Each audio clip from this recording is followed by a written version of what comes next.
অনেকেই স্বপ্ন দেখেন বিয়ে করবেন পর্দায় নায়িকাদের, আবার অনেকের মা বাবার স্বপ্ন দেখেন তাদের ছেলের বউটি হবে ঠিক এই সিরিয়াল বা সিনেমার নায়িকার মতো।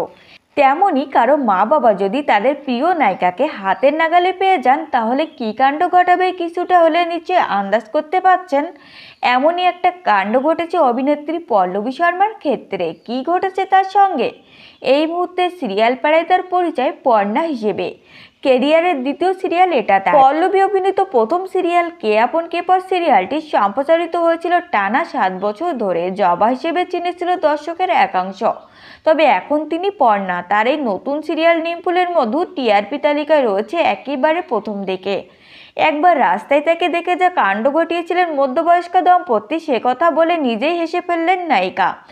এক সাক্ষাৎকারে পল্লবী বলেন, সে কি অস্বস্তিকর পরিস্থিতি। কোনো এক ছেলের মা বাবা এসে আমায় বলেন, তোমার মা বাবার ফোন নাম্বারটা দেবে, আমার ছেলে আসে, তোমায় ছেলের বউ করতে চাই।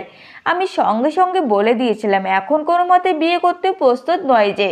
তবে এমন একটা পরিস্থিতির সম্মুখীন হয়ে যতই অস্বস্তিতে তিনি পড়ুক না কেন, তবে এই প্রস্তাবগুলো তাকে জানান দেয় যে নায়িকার অভিনয় প্রভাব ফেলছে দর্শক মনে। উল্লেখ্য, অভিনেত্রী অনেক ছোটবেলায় তার মা বাবাকে হারিয়েছেন। বড় হয়েছে মূলত পিসির কাছে। পিসির মৃত্যুর পর তিনি এখন একাই থাকেন।